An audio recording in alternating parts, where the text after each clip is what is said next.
Ya, halo pemirsa, apa kabar Anda hari ini? Langsung dari studio IDX Channel Jakarta, saya Prasetyo Wibowo kembali hadir dalam Market Review, program yang mengupas isu-isu penggerak ekonomi Indonesia. Live streaming kami bisa Anda saksikan juga di idxchannel.com.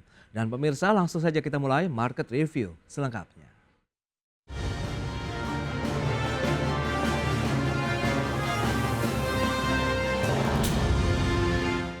Ya, pemirsa, Badan Gizi Nasional berencana akan menghabiskan dana sekitar 1,2 triliun rupiah per hari untuk menjalankan program makan bergizi gratis.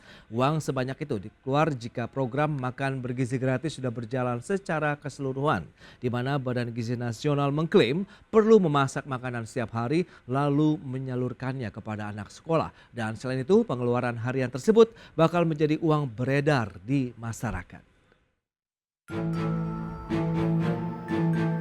Program makan bergizi gratis yang digagas oleh Presiden terpilih Prabowo Subianto diproyeksikan membutuhkan anggaran sekitar 800 hingga 1,2 triliun rupiah setiap harinya. Dalam sebuah seminar, Kepala Badan Gizi Nasional Dadan Hindayana mengungkapkan bahwa program ini akan menjangkau 82,9 juta penerima di seluruh Indonesia. Jika telah berjalan penuh, maka setidaknya program ini membutuhkan total pengeluaran sebesar 400 triliun rupiah per tahun, sehingga setiap harinya diperkirakan akan membutuhkan anggaran 1,2 triliun. Dadan menyebut sekitar 75% dari 1,2 triliun atau sekitar 800 miliar rupiah diperlukan untuk kebutuhan biaya bahan baku yaitu hasil pertanian. Dengan besarnya anggaran tersebut, Dadan memastikan ekonomi pedesaan akan semakin bergerak. Ini adalah uang yang tidak sedikit, 1,2 triliun setiap hari Badan Gizi akan keluarkan untuk investasi SDM masa depan. Ya, dan 75% dari 1,2 itu untuk intervensi makanan bergizi. Dan Ibu Bapak harus tahu, 75% dari 1,2 itu kurang lebih 800 miliar. Setiap hari. Dan 85% dari uang yang di-spending untuk intervensi itu untuk membeli produk-produk pertanian, untuk membeli bahan baku. Rencananya pemerintah akan mulai menerapkan program makan gizi secara bertahap. Nantinya program ini akan mencukupi kebutuhan nutrisi jutaan siswa PAUD hingga SMA di berbagai daerah. Dari Jakarta, Raharjo Patmo, IDX Channel.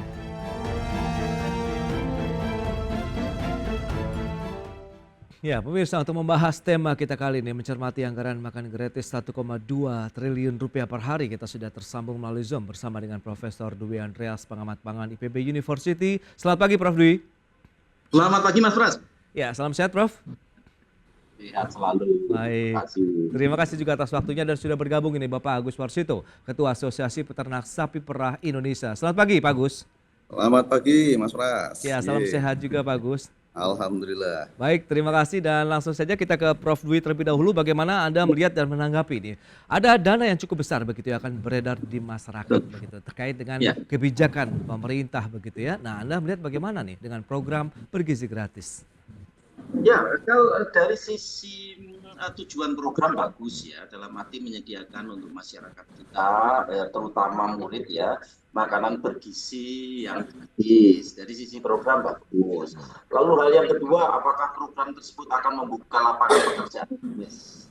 Dari berbagai kajian internasional, untuk 100.000 pupil atau murid yang diberi makan, itu akan menciptakan lapangan kerja 1.000. Sehingga melalui program ini kalau 82,9 juta ya bisa lapangan kerja baru akan terbentuk. Jadi yes. Lalu yang ketiga, apakah nanti akan berdampak ke petani kita? Iya, kalau petani memang dilibatkan.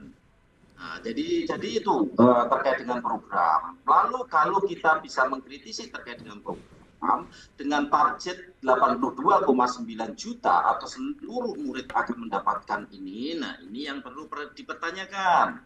Karena apa? Yang disebut sebagai school meal program di seluruh dunia ini, itu kira-kira hanya sekitar sekitar 415 juta murid yang mendapatkan school meal program. Lalu bagaimana distribusinya di negara-negara berkembang? Itu biasanya hanya sekitar 13%. Murid yang mendapatkan school meal program.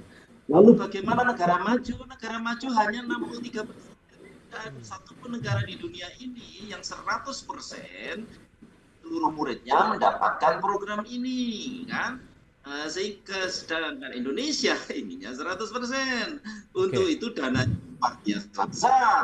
Kalau tadi Pak Dadan menghitung 400 triliun setahun, kalau hitungan saya, karena kan tidak setiap hari kan, tidak dalam 7 hari dalam seminggu kan.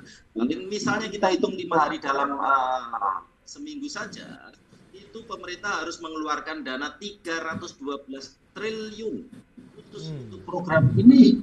Jadi pertanyaan besarnya, apakah iya demikian kan? Apakah tidak lebih baik dispesifikkan ke wilayah-wilayah tertentu yang menjadi target untuk penurunan untuk peningkatan gizi masyarakat yang lalu yang target kedua, saya berpikir ini nanti menjadi sama rata. Ini pikiran saya kan.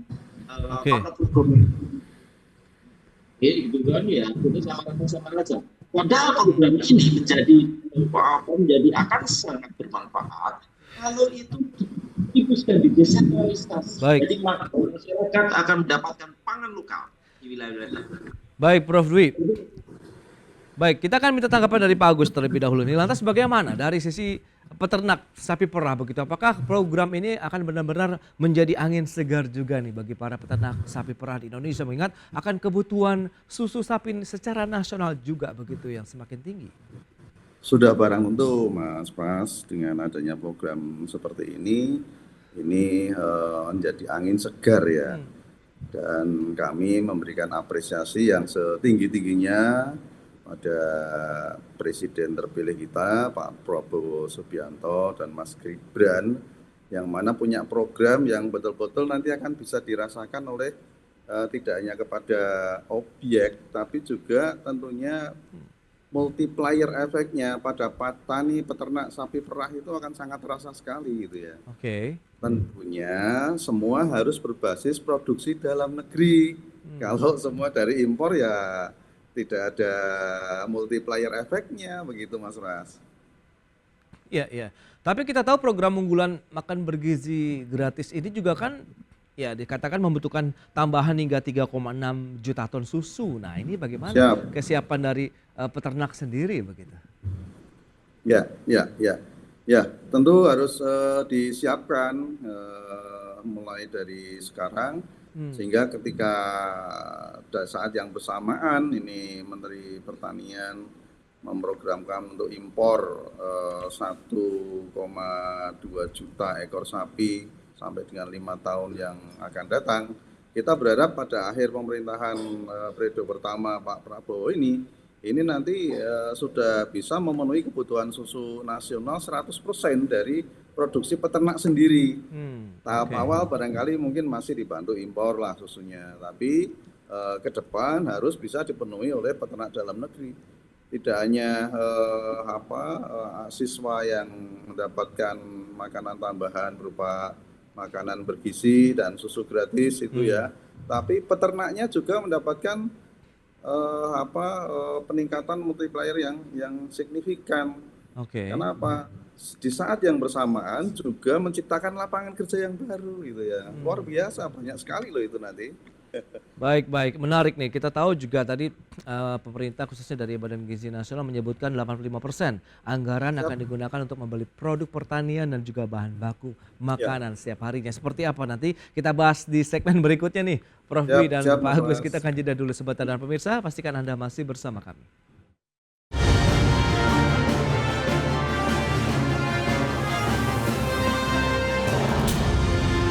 Ya, terima kasih Anda masih bergabung bersama kami dalam Market Review. Pemirsa, berikut ini kami sampaikan data untuk Anda terkait dengan program makan bergizi gratis begitu di pemerintahan Presiden terpilih Prabowo Subianto. Ya, dinilai tadi sudah disampaikan 1,2 triliun per hari begitu ya anggaran yang akan disiapkan nantinya begitu ya. Dan ini kalau kita lihat di APBN 2025 sudah ada dana sekitar 71 triliun rupiah, di mana ada 30.000 satuan pelayanan di seluruh Indonesia dan 82,9 juta penerima selama 5 tahun ke depan. Ini bisa dibayangkan bagaimana dengan perputaran dana? Tadi kalau misalnya sudah disampaikan 85% dibeli untuk bahan makanannya, kemudian susunya dan lain-lain. Kemudian bagaimana dengan peningkatan produksi susu nasional? Kita lihat data berikutnya, kebutuhan 8,7 juta ton pemirsa. Reguler atau biasanya sekitar 4,6 juta ton, sementara program minum susunya ada sekitar 4,1 juta ton. Produksi sekitar 0,9 juta ton. Tadi sudah disampaikan juga Pak Agus, ada rencana pemerintah, kita tahu juga sempat hangat, lebih dari 1 juta sapi begitu ya akan didatangkan ke Indonesia. Kekurangan berarti ada 7,8 juta ton, setara dengan 2 juta ekor sapi perah laktasi.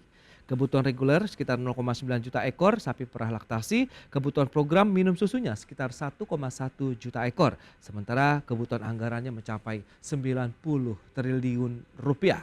Baik, kita akan lanjutkan kembali perbincangan bersama dengan Profesor Dwi Andreas, pengamat pangan IPB University, dan juga Bapak Agus Warsito, Ketua Asosiasi Peternak Sapi Perah Indonesia. Baik, kita akan lanjutkan kembali. Prof. Dwi. Ya. Baik, kita akan sampaikan dengan beberapa data tadi yang disampaikan 1,2 triliun, kemudian tadi 85%-nya akan digunakan juga untuk pembelian bahan bakunya. Nah, Anda melihat bagaimana?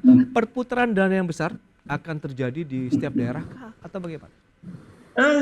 Saya sangat mengapresiasi kan saya di jaringan tani juga Mas, di Asosiasi Bank Benih dan Teknologi Tani Indonesia. Saat ini ada di 125 kabupaten kan kepengurusannya. Jadi kami jaringan tani yang besar juga, dan dari petani juga sangat berharap bahwa program ini akan berdampak ke petani dan peternak. Itu kan ya catatannya. Hanya kami masih menyisakan beberapa catatan. Hal yang serupa, katakanlah swasembada dan sebagainya itu kan selalu disampaikan ya. Tahun 2015, menteri yang sekarang ini kan dulu bilang juga kan swasembada khusus pajale, padi jagung kedelai, lalu swasembada bawang putih, swasembada gula, swasembada daging sapi, semuanya gagal. Dan harus kita ingat saat ini impor pangan kita melonjak hampir 2 kali lipat. Dari 10,1 miliar US dollar ke 18,8 miliar US dollar Mas tahun 2023 kemarin. Itu yang terjadi. Sehingga sekarang pemerintah betul-betul serius terkait dengan ini. Jangan hanya di laptop, itu yang penting sangat penting. Karena program ini berakhir di UI Mas, ujung-ujungnya impor. Saya beri gambaran singkat saja, karena ada Pak Agus terkait dengan susu. Susu kita kan hanya sekitar 850.000 kiloliter kan. Jadi itu, dan itu pun industri pengolahan susu saat ini itu harus mengimpor 82% kebutuhan susu mereka. Ya, pengolahan susu 82%. Kita hanya mampu menyediakan 18%, kan? Lalu bagaimana sapi perah kita, Mas? Selama 25 tahun terakhir, sapi perah kita hanya meningkat 150.000. Bagaimana caranya 150.000 kemudian dinaikkan menjadi berapa? 1,2 juta, tambahkan lagi 1,2. Gimana caranya? 2 tahun terakhir ini sapi perah kita menurun berapa? 80.000. Penurunan populasi sapi perah kita. Lalu ya saya diskusi dengan kami yang memelihara sapi perah. Memelihara sapi perah itu untung kalau pas musim hujan. Pas musim kemarau bisa rugi, benar, dikoncentrat. Jadi itu kenyataannya. Dan yang penting Mas, yang terkait dengan susu ya. Terkait dengan susu, kebutuhan susu kita, kalau hitungan saya itu 5,4 juta kiloliter. Produksi susu kita hanya sekitar 850-an ribu kiloliter. Bisa dibayangkan selisih yang sedemikian besar. Dan ketika ini program nanti dilaksanakan, tadi kekhawatiran saya ujung-ujungnya impor. Karena apa? Harga susu setara dengan susu cair, itu kalau kita impor jauh lebih murah. Di Indonesia ya nanti tanya Pak Agus lah, di peternak itu sekitar 5.000 sampai 6.000. Katakanlah sampai di konsumen sekitar 7.000 per liter kan.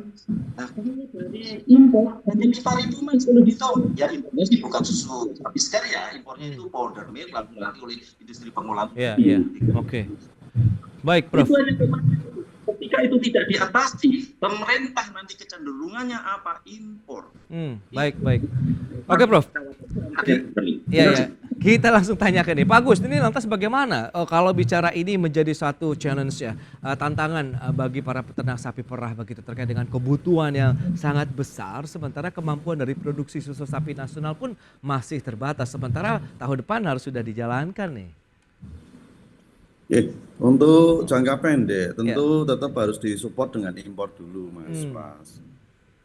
Mungkin mampu dicukupi dari kebutuhan peternak kita. Tapi tetap harus ada program untuk penambahan populasi. Makanya dalam waktu 5 tahun ada penambahan populasi 1 juta ekor lebih.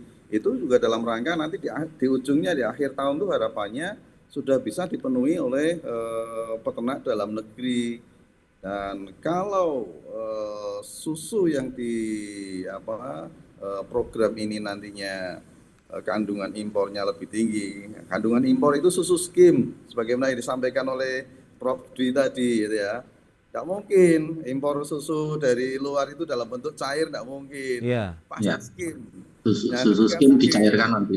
Nah, di sini dicairkan lagi, dipanaskan lagi. Kandungan gizinya itu sudah turun banyak sekali. Nah, kalau itu dipenuhi dari susu impor, itu bohong gitu ya. Itu bukan makanan gratis, tapi minum air rasa susu nanti jadinya gitu ya. Nah, nanti itu dia. Lantas strateginya seperti apa dong Pak Agus? Kalau memang kita harus memenuhi kebutuhan real susu yang benar-benar ada gizinya di sana, sementara kita kan juga belum bisa untuk memproduksi di skala nasional bahkan. Ya, jadi semua produksi susu segar dalam negeri itu harus ada jaminan diabsorb. Dan itu menjadi skala prioritas untuk didistribusikan pada program ini. Dan ada kekurangannya sementara diimpor dari susu skim, oke lah, karena memang faktanya masih kurang gitu ya. Tapi bersamaan dengan itu mendatangkan induan sapi dari dari luar, yang mana peternak kita sangat siap kok sebenarnya kok. Asal ada importasi, di samping juga dalam rangka memperbaiki skala produksi peternak kita. Hari ini kan sudah turun nih.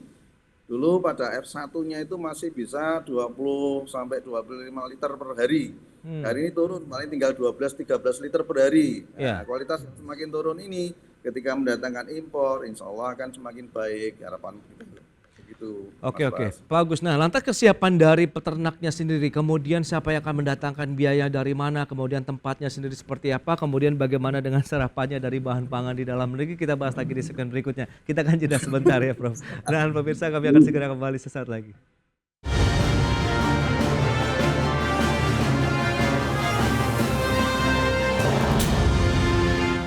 Semakin menarik perbincangan kita bersama dengan Bapak Agus Warsito, Ketua Asosiasi Peternak Sapi Perah Indonesia, dan juga Profesor Dwi Andreas, pengamat pangan dari IPB University. Baik Pak Agus, tadi sempat tertunda, lantas bagaimana dengan misalnya memang program tadi pemerintah mendatangkan jutaan sapi perah begitu ya ke Indonesia. Lantas bagaimana kesiapan dari peternak, lokasi peternakannya, kemudian bagaimana mekanisme perawatannya, dan biayanya apakah akan ditanggung peternak atau bagaimana nih sejauh ini ya? Apakah sudah ada komunikasi? Silakan.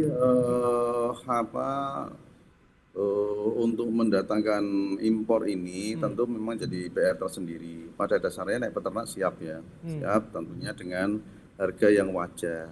Kita tahu hari ini harga wajar di tingkat peternak sapi perah produksi itu ya di kisaran harga 25 jutaan. Sementara kalau mendatangkan impor bisa 40 sampai 50 juta. Nah, kalau peternak disuruh bayar 40-50 juta mana mau gitu ya. Jadi tentunya harganya yang harga wajar yang ada di negara kita dong. Syukur-syukur disubsidi gitu ya. Nah, dananya dari mana? Tentunya kita kembalikan kepada yang punya program, berani menyelemparkan program seperti itu pasti punya pertimbangan kan. Dananya dari mana, bagaimana pembiayaannya, tentunya sudah dipikirkan oleh mereka.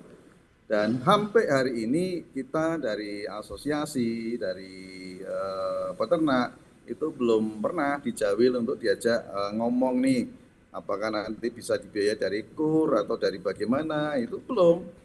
Yang Oke. saya dengar pabrikan memang sudah gitu ya. Hmm. Dipanggil oleh pemerintah untuk diajak komunikasi. Tapi saya dengar-dengar supaya biaya mendatangkan sapi itu dibiayai oleh swasta, oleh pabrikan sendiri. Lah ini apakah yang nyampe itu ya kalau begitu ya.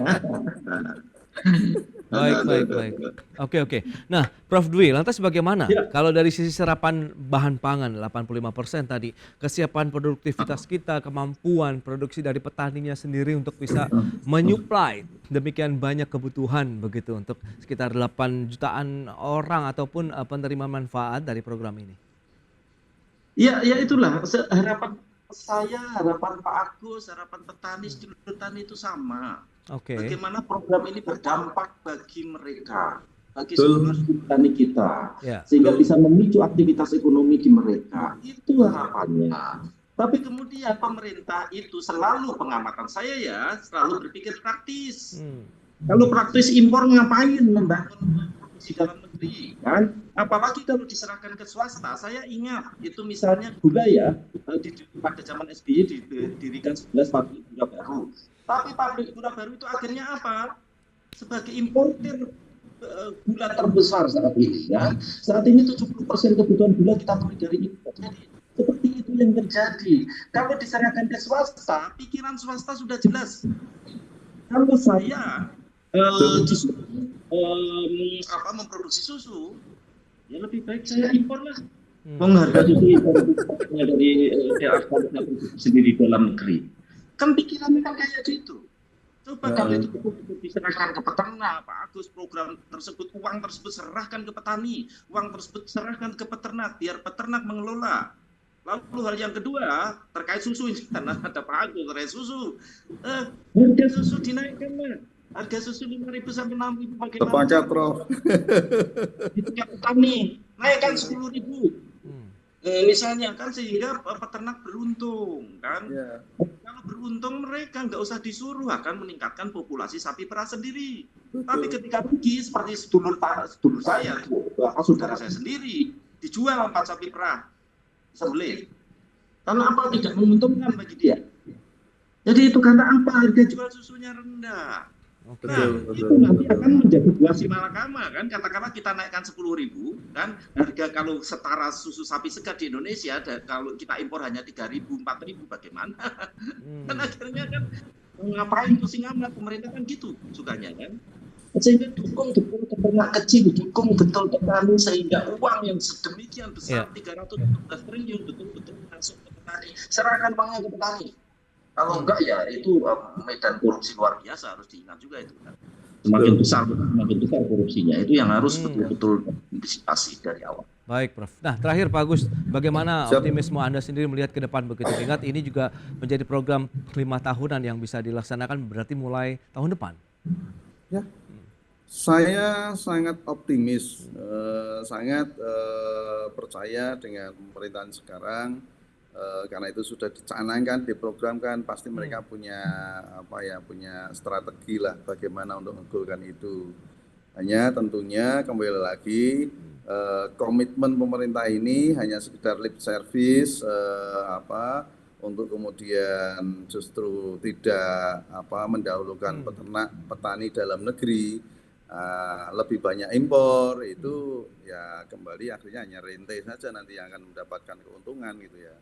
Jadi tidak ke petani peternak, multiplier efeknya tidak ada sama sekali gitu ya. Kami berharap ini betul-betul bisa terwujud. Perkara itu dananya dari mana, biarkan tim kabinet yang akan datang ini yang memikirkan gitu ya, kita menerima bagaimana. Iya, berarti sektor hulu juga yang harus menjadi perhatian dalam artian dari sisi petani dan peternaknya begitu, sehingga ya benar-benar nanti dari kita untuk kita lah begitu ya, produksi dari bahan pangannya, kemudian produksi susu sapi di Indonesia. Baik, sayang sekali waktu terbatas ini, Prof. Dwi, terima kasih banyak atas analisis informasi yang sudah Anda sampaikan. Pak Agus, terima kasih juga atas update-nya ya. Selamat melanjutkan aktivitas Anda kembali, salam sehat Pak. Selamat siang Mas Pras. Selamat siang Prof.